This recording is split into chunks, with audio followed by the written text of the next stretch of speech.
네, 오늘 5월 첫째 주 이렇게 말씀 안에서 또 함께 만남에 감사합니다. 딱 보니까 또 새로운 얼굴도 보이시고 오랜만에 뵙는 분도 계시고 감사합니다. 오늘 5월부터 4주간 간계의 달, 우리가 주안의 교회 간계의 달 5월을 우리가 보내고 있잖아요. 그래서 특별히 간계 속에서 우리가 고민해야 할 주제들을 매달 이렇게 매년마다 다루고 있는데, 오늘부터 해서 4주간은 4가지 사랑이라는 주제로 이야기를 해보려고 합니다. 그 큰 주제는 사랑이 되기까지 라는 이야기로 오늘부터 4주간의 말씀을 나눠보고자 합니다. 사랑이라는 것은 우리 삶에 사실 뗄래야 뗄 수 없을 만큼 중심에 자리 잡고 있다고 해도 과언이 아닐 겁니다. 우리 다양한 삶의 어떤 관계와 현실 속에서 여러 모습과 형태로 우리는 이런 사랑들을 경험하고 알게 됩니다. 인간이 존재하는 한, 그 감정이 있는 한, 그 중심에 사랑이 분명히 다루어지지 않을 수 없는 것이죠. 사랑 그러면 어떤 연인들 간의 어떤 뜨거운 말을 떠올릴 수 있다면 그 사랑을 되게 좁게 이야기하고 계신 겁니다. 우리 모든 관계는 사실 이 사랑 외에는 사랑 빼고는 설명할 수 없을 만큼 사랑은 다양한 관계 속에 확인되어질 수 있는 중요한 내용들입니다. 그러다 보니까 사랑이라는 말을 자주 듣게 되고 또 자주 접하게 됩니다. 익숙하다 보면 편안함은 있는데 본질을 놓칠 때가 있는 거 아닌가 싶은 생각을 해봅니다. 이런 질문을 한번 해보시면 좋겠습니다. 내가 지금 하고 있고 알고 있는 사랑은 진짜 사랑일까? 내가 하고 있는 사랑, 내가 보여주고 있는 사랑이 사랑일까? 라는 질문은 뭔가 기준이 필요하겠죠. 그걸 판단할 수 있는. 이런 고민이 드는 겁니다. 여러분 지내보시면서 사랑한다고 하는데 그 어떤 사랑은 나를 살리기도 하지만 어떤 사랑은 나를 무너뜨리기도 해요. 또 어떤 사랑은 우리를 위로해주기도 하지만 어떤 사랑은 우리를 깊게 상처로 남기기도 해요. 그렇다면 우리가 사랑이라는 말로만 퉁칠 수 없는 좀 더 디테일한 고민들이 필요하다는 것을 생각해 보게 됩니다. 자주 말하는 만큼 자주 오해되고 있는 이 사랑에 대해서 말씀의 빛 아래서 또 특별히 C.S. 루이스가 그 작가가 쓴 4가지 사랑에 담긴 통찰력을 빌려서 5월 한 달 동안 함께 나눠보고자 합니다. 얼마나 공감이 되고 와 닿으실지는 저도 좀 고민이 되지만 책의 내용을 전한다기보다는 책의 내용이 다루고 있는 부분을 저도 고민하면서 말씀 속에서 그것을 어떻게 알아보고 있는지를 살피면서 그의 해안과 말씀의 빛 함께 우리의 사랑을 현장을 고민해보는 시간이 되면 좋겠습니다. 빌립보서 1장 9절에도 바울이 이런 고민을 담고 교회를 위해 기도할 때 중요한 단어를 언급합니다. 우리 1장 9절 한번 읽어보겠습니다. 1장 9절입니다. 시작. 내가 기도하노라 너희 사랑을 지식과 모든 총명으로 점점 더 풍성하게 하사. 기도하는데 기도의 제목이 뭐냐? 사랑이 좀 더 풍성해지길 바란다 라는 것이죠. 다른 표현을 한다면 그 사랑이 자라가길 바란다. 사랑이 더 온전해지면 좋겠다.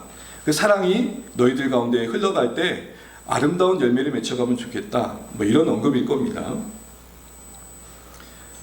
우리의 사랑이 풍성해질 필요성을 느끼는 것, 그것은 그 자신이 사랑을 하면서 느꼈던 어떤 한계와 변질된 모습과 그릇된 어떤 사실들을 경험할 때 더 확인되겠죠. 사실 우리의 사랑의 현실은 한계가 있습니다. 그리고 때로는 사랑한다고 했지만 사랑이 아니었다는 것을 뒤늦게 알게 됩니다. 왜곡이 있고 변질이 있습니다. 내 진정성만을 가지고는 그 사랑이 사랑될 수 없다는 것을 아는 순간이 찾아옵니다. 나는 온몸을 갈아 온 영혼을 갈아 그를 위해 했는데 결국 그게 사랑이 아니었다는 것을 알게 될 때가 있습니다. 이런 현실 속에 우리의 사랑은 자라가야 됩니다. 그리고 그 사랑이 자라간다는 것은 우리의 사랑의 원형인 하나님의 사랑을 닮아가는 것이겠죠. 그래서 C.S. 루이스는 이 책에서 이런 말을 합니다. 보실까? 인간의 사랑이란, 거기 한번 같이 보시면 좋겠습니다. 노트나 화면 혹시 된다면요. 제가 했는지 모르겠는데 함께 읽어볼까요? 시작. 인간의 사랑이란 사랑 자체이신 분의 사랑을 담는 한에서만 비로소 사랑이라 부릴 자격이 있다. 그럼 여러분 이 시간 우리는 사랑이라고 부르고 있다고 할 때 그 사랑이 하나님께서 말씀하신 사랑과 어떤 관계 속에 있는가를 생각해 볼 필요가 있는 겁니다. 특별히 바울은 기도 가운데 이 사랑이 자라려면 2가지가 필요하다고 얘기합니다. 하나는 뭡니까? 지식. 또 하나는 모든 영역에서의 총명입니다. 사랑이 자라가기 위해서 지식이 필요하다고 할 때 이 지식은 일반적인 지식이라보다는 말씀을 통해 얻은 하나님에 대한 지식입니다. 단어가 그렇게 용례로 쓰입니다. 총명이라 할 때 이 총명은 무언가를 깨달아 관점이 바뀌고 그리고 무언가를 판단할 때 중요성이 바뀐 것을 말합니다. 뭐가 더 중요한지 어떤 감각을 획득한 상태, 그게 총명입니다. 우리가 어떤 아이에게 니 참 총명하구나 라고 할 때 그 총명이 어떤 의미인지 우리 잘 알 겁니다. 예를 들어서 어떤 아이에게 제가 이렇게 얘기를 하는 거예요. 얘야, 내 손에 든 1,000원을 받을래? 나를 가질래? 네가 원하는 대로 내가 사줄 수 있을 것 같은데 너 둘 중에 당장에 1,000원을 받을래? 나와 함께 할래? 할 때 총명한 아이가 누구를 택할까요? 총명한 아이는 1,000원도 받고 저도 갖겠다 하는 거예요. 우리가 총명하다고 할 때는 뭔가 얘가 옳은 것을 알고 중요한 걸 아는구나 이렇게 생각할 때 이야기하는 것이겠죠. 왜 바울은 사랑을 이야기하면서 지식과 총명을 얘기했을까요? 한 예를 들자면 로마서 10장에 보게 되면 하나님을 지극히 사랑했던 너무 열심히 했던 유대인들을 향해 바울이 이렇게 얘기합니다. 너희는 올바른 지식을 따르지 않음으로 인해서 자기의 의를 세울 뿐이었다. 하나님 은혜에 복종하지 않았다. 하나님께는 적격 복종하지 않았다. 이렇게 얘기합니다.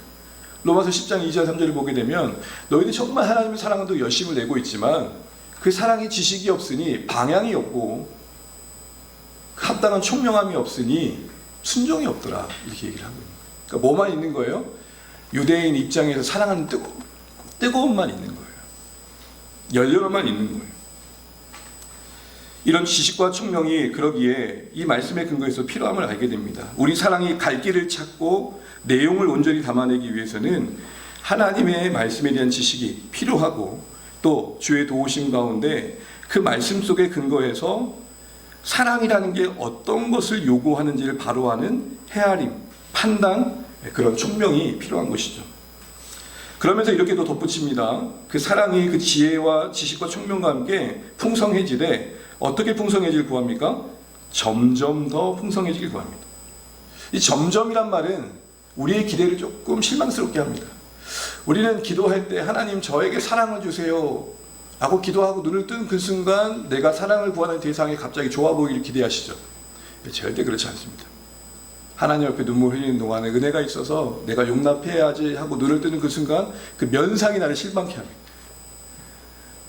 그 행동이 변하지 않는 그 현실이 내 마음을 쿡 닫죠. 조금 한번 열어보려고 했던 시도마저도 하긴 합니다. 하나님 이건 아니죠 하고. 우리는 너무 하나님이 우리 인생 속에 사랑의 삶을 담아가는 데 있어서 하나님이 우리에게 말씀하신 속도와 우리가 기대하는 속도의 차이를 헤아리지 못할 때가 있는 것 같습니다. 여러분, 하루 단위로 따져보면 별 변한 것 같지 않지만 사실은 좀 긴 시간을 두고 보면 그래도 한 가지도 바뀐 게 여러분 안에 있지 않으십니까? 없다면 겁나게 심각하게 고민하셔야 됩니다. 나의 삶에 진전이 없는 이유가 뭘까? 여러분 어떠세요? 여러분의 사랑이라든지 삶의 하나님과의 관계 속에서 긴 시간을 두고 보면 그래도 조금 더 반발짝으로 내디는 게 있습니까? 없습니까? 이때는 좀 있다고 해주시는 게 그 다음 페이지로 갈 수 있는, 그리고 여러분에게 설교가 빨리 끝날 수 있는 은총이 임하는, 그렇습니다. 분명 없는 것만 보지 말고 있는 것만 볼 때 그래도 좀 더 뭔가 나아진 게 자꾸 이렇게 너무 억지스럽긴 하네요. 그러나 저 자신을 두고 볼 땐 그래도 좀 나아진 게 있어요. 여러분 어떻게 생각할지 모르지만. 무슨 말이냐면 사랑이란 영역만 두고 본다면 우리의 삶은 끊임없이 자라가야 할 필요성을 담고 있다는 게 점점이란 말인 것입니다.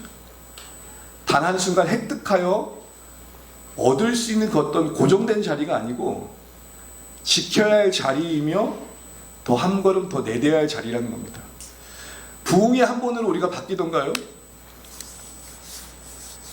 저기 기도원 올라가지고 소나무 한 번 뽑으면 그때의 희열은 잠시지만 현실 속에 그게 계속되던가요? 무슨 말이냐? 사랑의 영역도 잠시간에 뭔가 붙잡힌 바 된 그런 어떤 상황만이 아니라 내가 늘 배우고 자라가야 되고 훈련해야 돼. 어떤 선택 속에서 자라가는 양식의 삶의 양식이라는 것입니다. 바울은 왜 이렇게 성도들에게 사랑을 그럼 강조할까요? 11절 말씀 같이 한번 읽어보겠습니다. 11절입니다. 시작. 예수 그리스도로 말미암아 의의 열매가 가득하여 하나님의 영광과 찬송이 되기를 원하노라. 아하, 결국은 바울이 교회 성도들에게 간절히 기도하면서 그들의 인생 속에, 공동체 속에 사랑이 점점 지식과 총명과 함께 풍성해지기 기대했던 종착점은 훗날 주 앞에 섰을 때에 뭐가 영광이 되냐에 대한 판단의 근거였던 것입니다. 사랑하는 주 안의 가족 여러분, 우리 인생 살아간다 동안 숱한 여러 사역들을 해내실 겁니다. 그런데 이거 하나는 명확히 하시면 좋겠습니다. 사역은 지나가더라도 사랑은 남습니다. 남는 건 사랑이라는 것입니다. 많은 사역을 했지만 결국 그 기억 속에 얼마나 오랫동안 남아있던가요? 참 많은 걸 해내셨지만 그게 여러분의 매일 삶 속에 생생하게 기억되던가요? 흔적처럼 넘는 건 사랑이고 하나님 앞에 기억되는 건 사랑이라면 우리가 하는 모든 일들 속에 나는 어떠한 사랑으로 이 일에 임하고 있는지, 관계를 맺고 있는지를 늘 고민하는 게 이 땅에 부름받아 부르실 그날까지 주어진 시간을 채워가는 신자들의 삶의 컨텐츠라는 겁니다. 나를 오늘 평가할 때 나의 오늘 사랑은 어떠했는가를 돌아보시라는 거고, 내 매 순간순간의 고민은 나의 사랑은 잘하고 있는가, 내 사랑은 주님이 보이신 사랑에 근접해 가고 있는가, 나는 자녀에 대해, 남편에 대해, 아내에 대해, 그리고 내가 둘러싼 관계 속에 그 사랑이 보여지고 있는가. 오늘 이 바울의 말대로라면요, 신자의 영광은 뭡니까? 그를 통해 주님의 사랑을 보는 겁니다. 당신을 보니까 주님께서 사랑하신다는 말이 이런 말인 것 같아요를 알게 되는 것, 그게 여러분 바울의 말대로 본다면, 성경의 권면대로 본다면 그게 영광이 된대요. 여러분 마태복음에 보게 되면 황당한 사건이 하나 있잖아요. 물을 줬던 자, 냉수를 줬던 자를 하나님께서 기억하시고 네가 나한테 그랬다 했는데 정작 물 준 자는 기억합니까? 안 합니까? 제가요? 무슨 말이죠? 일상 속에서 우리가 하나님의 사람으로서 했던 사랑의 행위들이 내 기억 속엔 희미하게 지나질지 모르지만 하나님 앞에서는 그것마저도 기억되어 주 앞에 영광과 찬양이 될 날이 온다는 것을 보여주고 있는 것입니다. 사랑하는 주 안에 가진 여러분, 이렇다면 그럼 우리는 4주 동안 다시 한번 또 다른 면에서 우리의 사랑을 좀 고민해 보시면 좋겠습니다. 우리가 해안을 빌려올 4가지 사랑의 책을 잠시 살펴보면요, 혹시 읽어보신 분들 계실지 모르겠습니다. 다루고 있는 내용은 뭐냐면 4가지의 사랑의 얼굴을 다룹니다. 하나는 애정, 또 하나는 우정, 또 하나는 에로스, 그리고 자비. 애정은 헬라어로 스토르게라고 그러고요, 우정은 필레오라 그러고, 에로스는 그 말 그대로 에로스라 그러고, 자비는 아가피라 그럽니다. 오늘 각각의 사랑의 부분들이 우리 현실 속에서 경험될 수 있는 부분들인데, 이 사랑이 갖고 있는 본질적으로 이 사랑을 통해 의도하신 하나님의 뜻과 현실 속에서 그것이 이루어지지 않는 여러 한계들을 생각해 보면서 우리 이 사랑의 영역들을 점검해 보려고 합니다.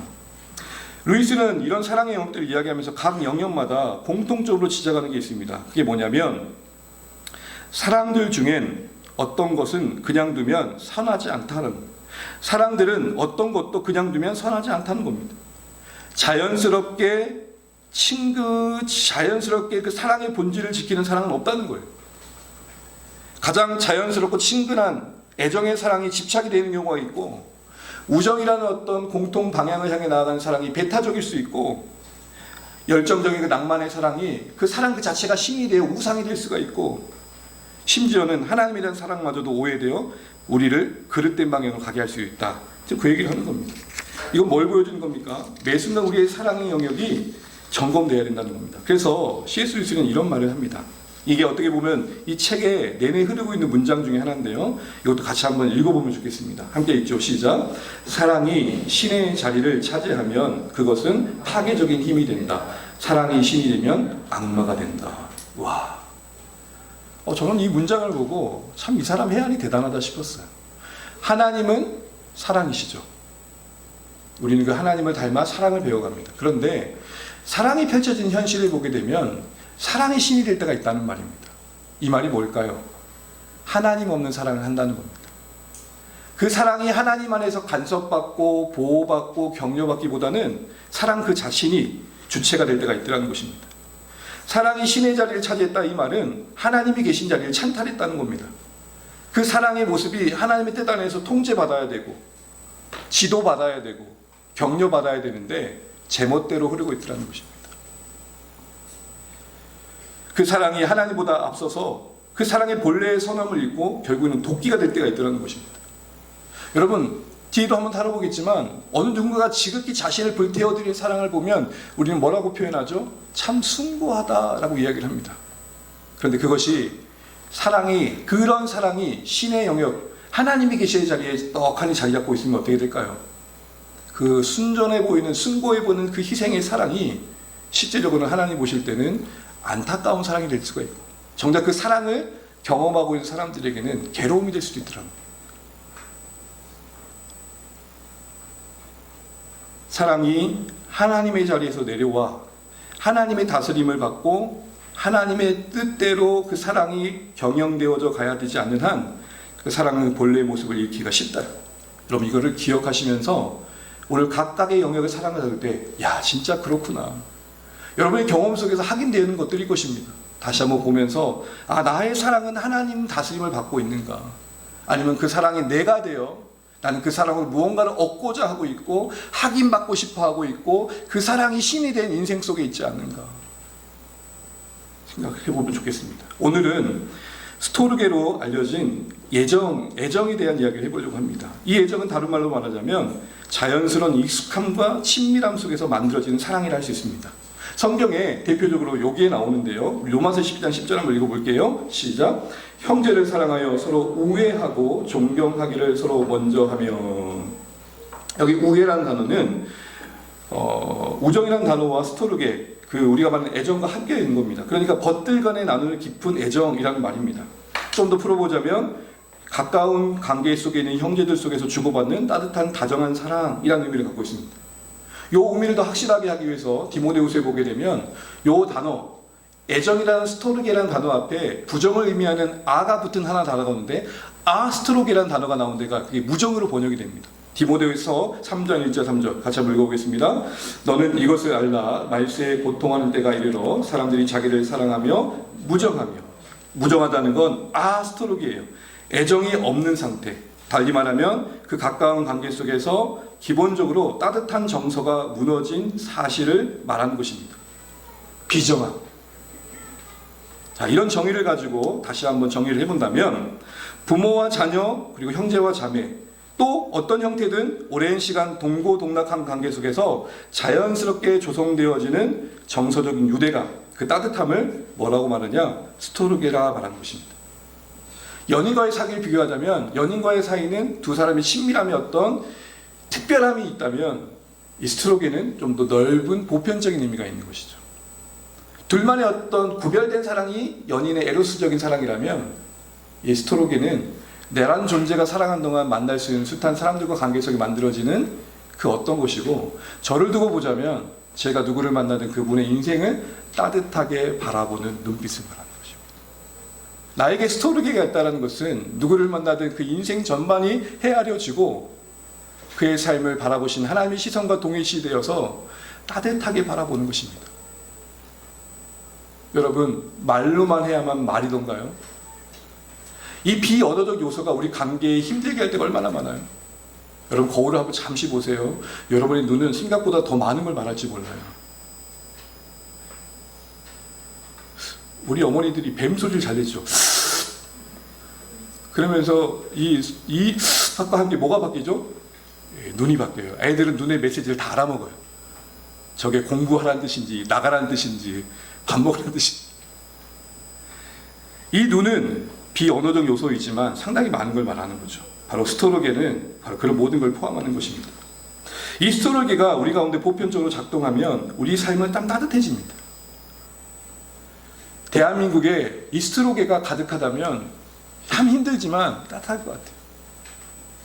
제가 경험했던 어린 시절 스토르게, 저는 강원도 토성에서 토성초등학교를 다닐 때 친구들과 공부는 무슨 공부입니까? 맨날 미역 감고 물놀이하고 사과서리하고 했는데 뭔가를 훔쳤을 때, 지금은 여러분 어떻게 하죠? 뭔가 CCTV가 촬영돼가지고 빼박이죠.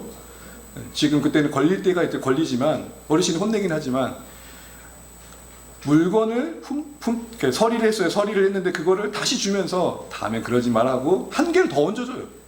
지금 어떻죠? 엄마 전화번호 불러. 아빠 전화번호. 너 어디 학교야? 너 어디가? 여기 있어. 경찰서죠? 이게 다 잘못된다는 건 아닙니다. 우리 주변의 스토르게를 보시던 적 있으세요, 여러분? 왜 따뜻한 사건이 뉴스가 되죠? 뉴스가 될 만큼 희박하다. 이런 스토르게의 사랑이 인간 전면의 사랑에 깔려 있으면 순기능을 하게 됩니다. 서로 조건만 맞는 사람만의 만남이라기보다는 서로 어울릴 것 같지 않은 사람들이 어울립니다. 누군가를 바라보는 매력이 없는데도 그냥 함께하는 것이 즐겁습니다. 많은 걸 서로에게 기대하지 않고 혹 결점을 보더라도 무언의 이해와 용서로 눈 감아줍니다. 혹 실수로 서로 핑계거리 뭔가 핀잔을 주고 서로 다툰 일이 있더라도 다시 회복되는 안정감이 있습니다. 전반적으로 스토르게 깔려있을 때 가족 공동체인 교회 안에도 이런 스토르게의 사랑, 정서적인 지지를 주는 사랑이 성도 간의 기본적인 토양이 되어야 된다 생각합니다. 성도 간의 관계가 단단해지려면 이런 정서적인 끈이 형성되는 게 되게 중요하다는 겁니다. 여러분, 우리가 말하는 사랑이라고 할 때 가장 기초적인 보편적인 정말 필요한 사랑은 뭐냐면 이런 정서적인 지지입니다. 주 안에 교회에 오면 내가 어떤 모습이든지 간에 지지받더라. 가면 욕먹을 것 같더라. 가면 혼날 것 같더라. 가면 목사님 뭐라 할 것 같더라. 그러면 여러분, 여기 우리 안에 스토르게가 있는가 좀 돌아봐야 되는 거예요.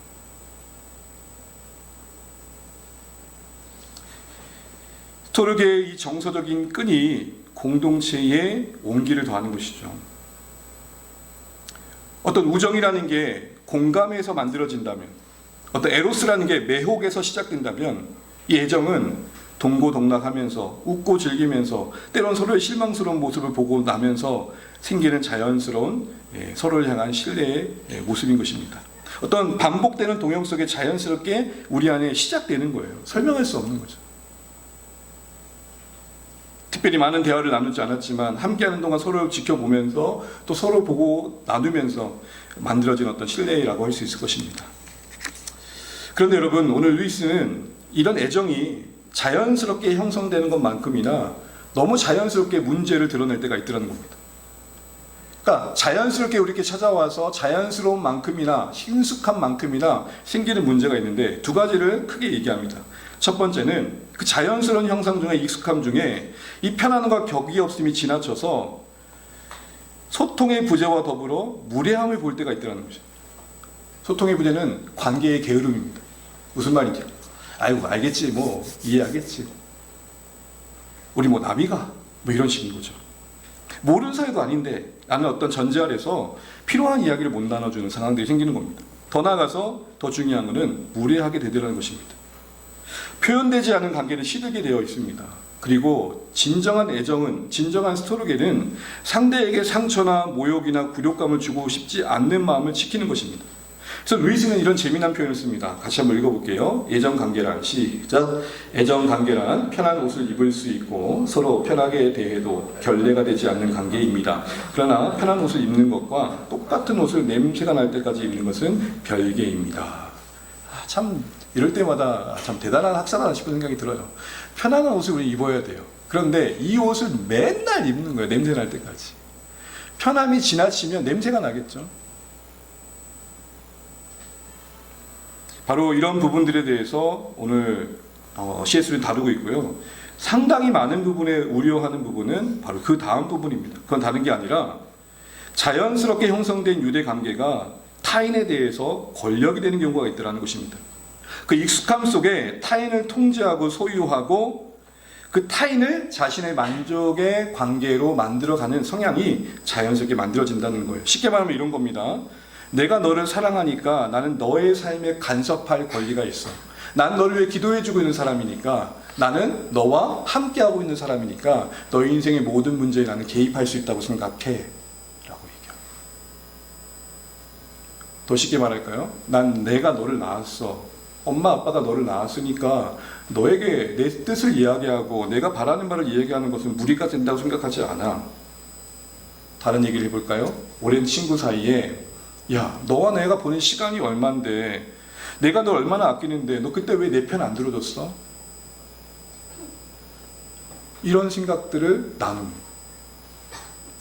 익숙함과 친숙함이 만든 서로 안의 그 애정이 건강하게 작동할 때는 서로에게 안심을 주고 안식을 주고 격려가 되지만, 이게 지나쳐 같은 모양의 애정에도 불구하고 너무나도 자연스럽게 자기매김한 만큼 너무나도 자연스럽게 문제를 만드는 쪽으로 가더라는 것입니다. 책을 읽어보시면 후반부에 핵심 예화를 하나 듣는데 이야기를 꺼내오는데요.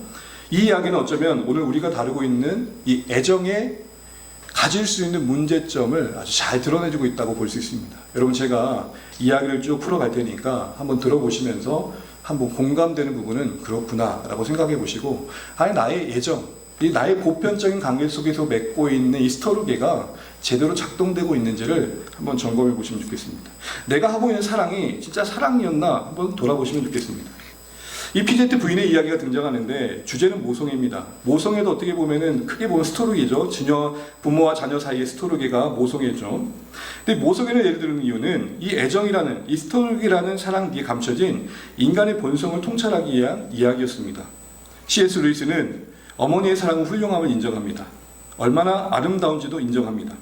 그런데 진짜 아름다워지려면 중요한 조건 하나가 더 있다고 말합니다. 그게 뭐냐면 자식들이 부모를 더 이상 필요로 하지 않을 만큼 자식들의 성숙한 독립을 바라는 진정성이 필요하다는 것입니다.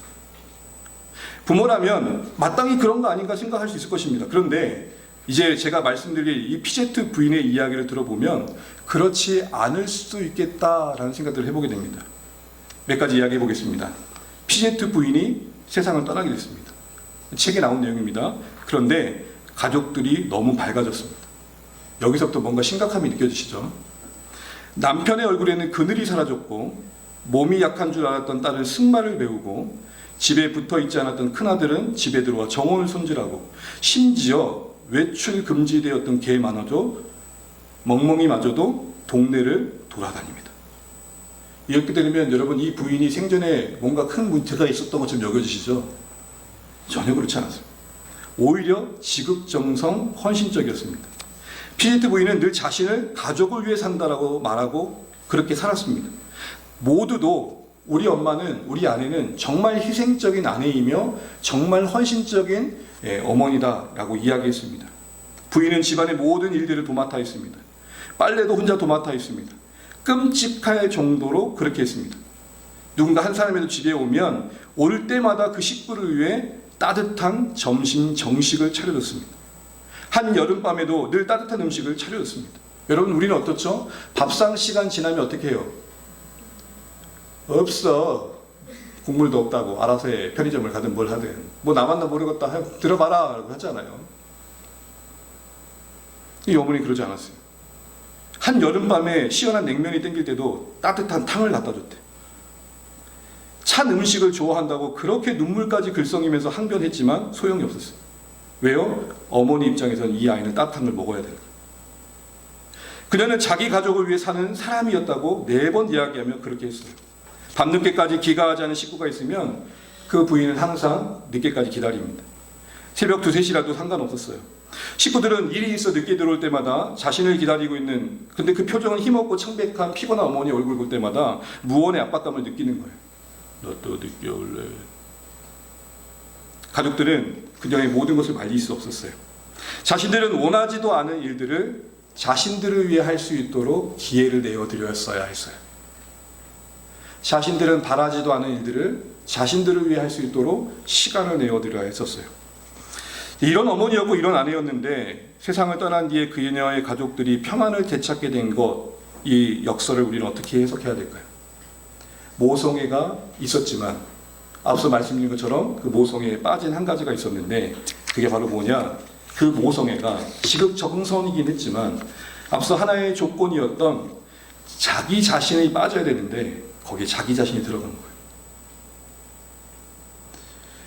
모성애는 가족들을 위하는 사랑입니다. 헌신의 사랑이에요. 가족들의 유익을 위해요. 그런데 이것이 잘못 탐정에 빠지면 또 하나의 조건이 붙는데 그건 뭐냐면 가족들이 유익은 얻어야 되지만 오롯이 나를 통해서만 얻어야 돼요. 갈비탕 어때?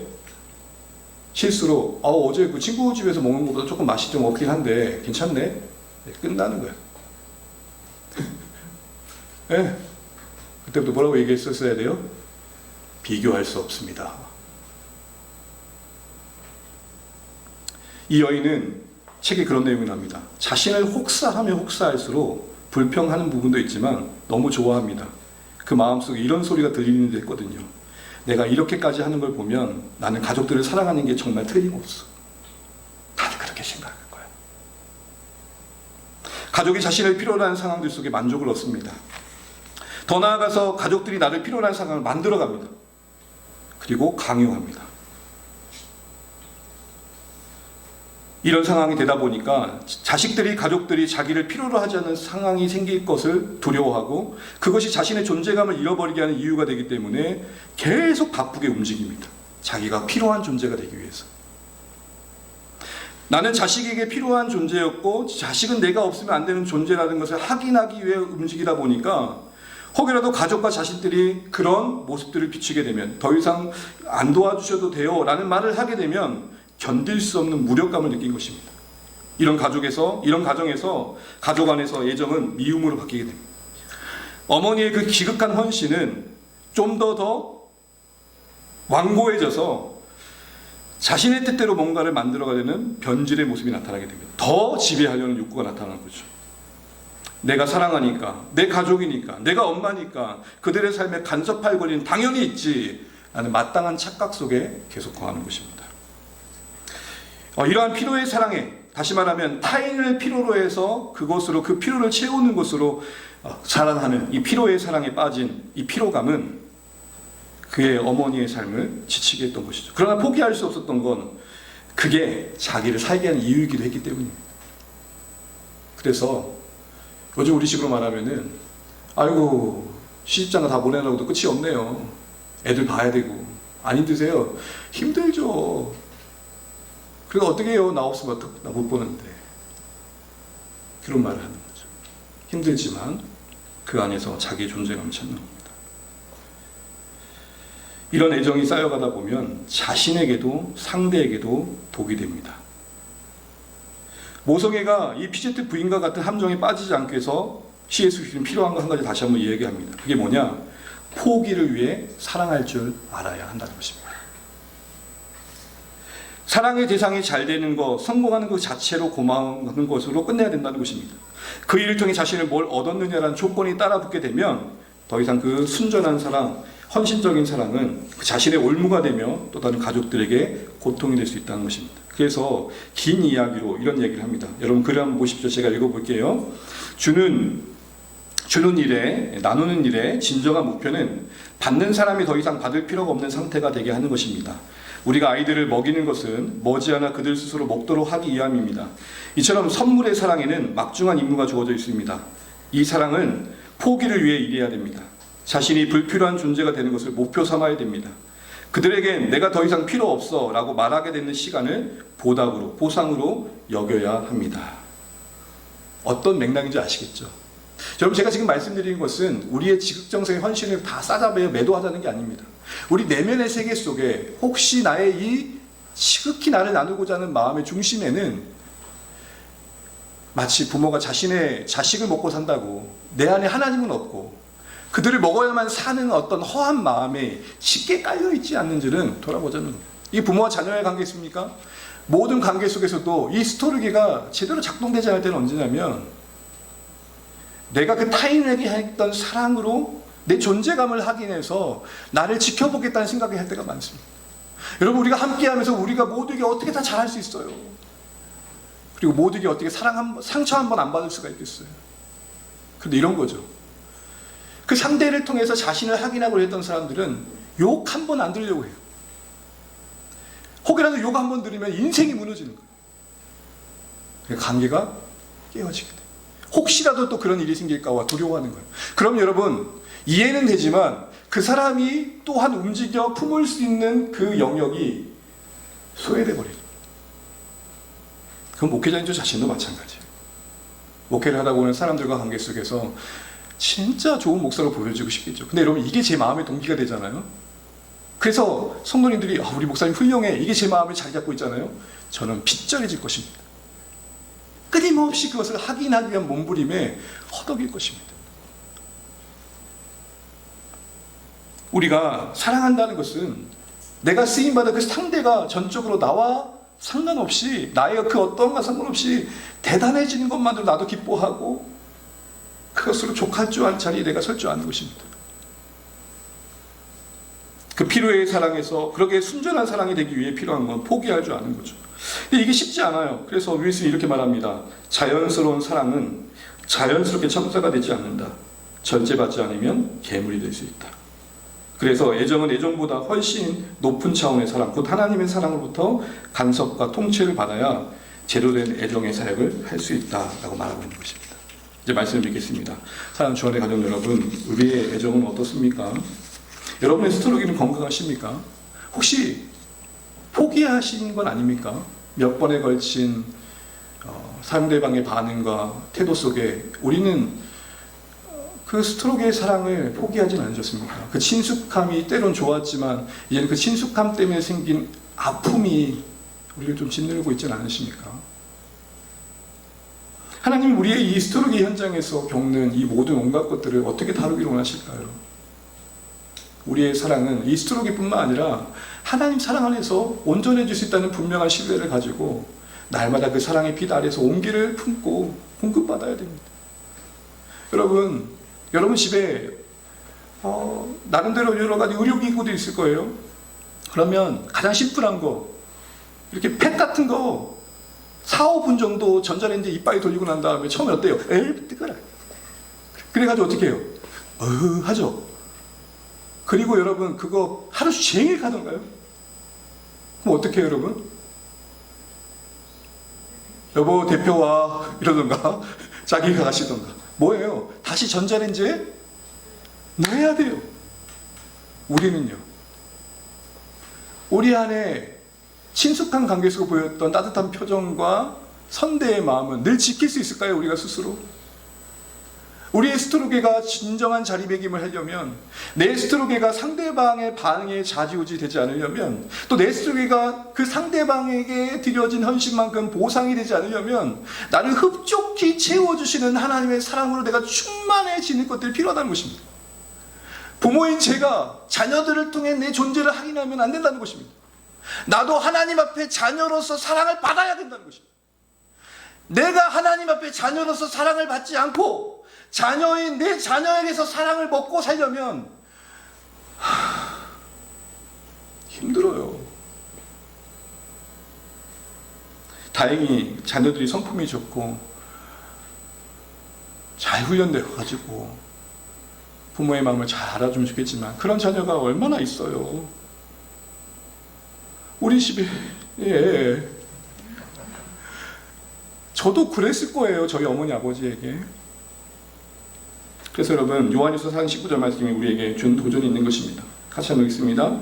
우리의 사랑함은 그가 먼저 우리를 사랑하셨습니다. 이 말씀은 이렇게 번역이 됩니다. 우리가 사랑할 수 있는 유일한 이유는 그 주님께서 우리를 먼저 사랑하신 거 외에 없다. 타고난 성품이 좀 따뜻하시고 조금 선대하신 쪽으로 가시는 분들은 그 가지고 있는 성품을 하시는 것도 있을 거예요. 그러나 하나님의 관점에서 볼 때 모편적인 인간들이 갖고 있는 사랑의 한계를 능히 이길 수 있는 비결은 우리가 받은 사랑이 있지 않으면 흘릴 게 없다는 것입니다. 특히 신자된 여러분이 성품으로 하나님 앞에서 살아가야 되겠지만 그 성품이 성품되게 하시는 하나님의 은혜에 연결되는 삶이 절대적으로 필요한 것입니다.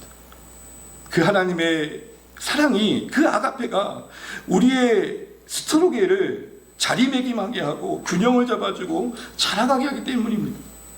우리 안에 있는 애정, 우리 안에 있는 이 스토로게가 하나님 중심으로 가도록 늘 도와줍니다. 내가 이만큼 했으니까 너도 이 정도 해줘야 되는 계산에 빠진 우리의 관계가 아니라 나도 받은 은혜 흘려보내는 거니까 괜찮아. 진짜 괜찮아. 정말 괜찮아. 여러분 누군가에게 선물을 보내놓고 무언가를 해놓고 여러분 인간적인 몸촉구는 다 저도 똑같죠. 근데 혹시 반응이 없더라도 괜히 했나란 마음 품으면 안 된다는 거예요. 그 마음을 주시는 하나님의 뜻을 따라 순종하셨으면 하나님 그에게 전해진 마음이 열매 맺을 때까지 기다려주는 거예요. 어떤 분이 어떤 강사가 와가지고 언어 훈련을 하는데 이분은 고위급 관료인데 항상 팀원들에게 찐따를 주고 항상 엇박자를 두는 분이었어요. 이분이 숙제로 강의를 해야 되니 숙제로 생각나는 사람에게 문자를 보내라는 것을. 누가 있을까 하다가 딸이 생각났대요. 세미나 중인데 네 생각나서 보낸다. 근데 그때 어린 시절에 너와 그네를 탔던 이야기 네 생각나서 한번 보내. 근데 이게 답이 없는 거예요. 그 시간에 답이 없으니까 다른 사람들 다 카톡 오는데 자기는 없으니까 이 사람이 강사에게 역정을 낸 거예요. 아니 이 사람이 어디서 둘러먹다 와가지고 나는 사람들 그냥 다른 회사에 와가지고 나한테 쪽을 주냐고. 그리고 한 달 뒤 놀라운 일이 있었대요. 딸이 뒤늦게 답을 주는데 그 강사가 그 답을 보면 답이 엄청 길었던 거예요. 요지는 뭐냐? 아빠 내가 그때 학교를 안 가고 고민하고 있었어. 근데 아빠가 그때 어린 시절의 이야기를 꺼내서 너무 고마웠고 그게 내 마음을 추스릴 수 있는 힘이 됐어. 그때 당시에 당장에 답 주지 못한 건 미안해 하면서 그리고는 그분이 그렇게 얘기하더래요. 강사님 말대로 제가 왜 팀원들을 격려해 둘 줄을 알았어요 라고 했대요. 여러분 스토르기 하셨으면 아가페에 붙잡혀 하시길 바라고 그 결과에 대해 일하실 하나님을 기다리시면 좋겠어요. 또한 이 스토르게가 한계를 느낄 때 공급받는 아가페의 은혜가 우리를 생명력있게 하는 거예요. 다시 붙잡아주는 거예요. 내가 못해먹겠다 하더라도 하나님이 나를 어떻게 사랑하실지가 채워질 때 다시 하게 되는 거예요. 이 아가페가 우리의 스토르게를 내 본능, 내 마음을 채우는 자리에서 진실한 섬김의 자리로 날 이끌어. 예수님처럼 그렇게 섬겨야지, 그걸로 좁혀야지 이런 마음 드는 거예요. 그래서 여러분 이렇게 결론을 드리고 싶어요. 우리의 스토르게는 십자가를 통과해야 된다라는 것입니다. 우리의 스토르게는 십자가를 통과해야 된다. 참된 스토르게가 되려면 우리의 익숙함 속에서 무례할 수 있고 그리고 때로는 강요할 수 있는 이 편안한 관계 속에서 우리가 질서를 가지고 균형을 가지고 성숙을 보이기 위해서는 아가페에 붙잡혀야 된다. 스토르게만으로는 할 수 없다. 거듭 말하듯 사랑이 하나님 계셔야 할 자리에 떡하니 자리 잡아서 그 사랑으로 뭔가 할 수 있다고 착각하는 그 순간 그 사랑은 독이 되고 악마가 되고 괴물이 된다. 원래 그런 거예요, 여러분. 사랑한 만큼 돌아오지 않는 결과에 성을 내고 싸우게 되고 때로는 누군가에게 해를 끼치게 되는 거예요. 오늘 우리의 사랑은 무엇으로 시작되고 있고 무엇을 공급받아 유지되고 있는지를 돌아보시면 좋겠고, 특별히 친숙한 관계, 자연스럽게 오랜 시간 맺으며 지냈던 관계 속에 우리 한번 잘 지내보자는 말 없이 그냥 자연스럽게 서로에게 신뢰가 쌓인 그 따뜻한 그 관계 속에 우리가 보여야 할 스토르게, 이것이 아가페 가운데 잘 붙들리셔서 하나님 원하신 모습으로 흘려가시면 좋겠습니다. 서로 어울릴 수 없었던 사람들이 어울리고 있고, 따지고 묻진 않지만 무언의 언어로 이해해주고 용납해주고 있고, 그냥 거기 있는 것만으로 좋고, 뭘 하지 않아도 주 안의 공동체로 오면 참 좋다, 그냥 좋다, 감사하다, 그걸 느낄 수 있는 우리 공동체 만드는 일들에 우리 모두가 하나님 말씀에 순종하심으로 이루어갈 수 있기를 간절히 축복합니다. 다시 한번 우리의 스토리를 돌아보시고 하나님의 은혜 안에 원하시는 방향으로 순종해 갈 수 있는 우리 오늘 말씀 되시길 바랍니다. 오늘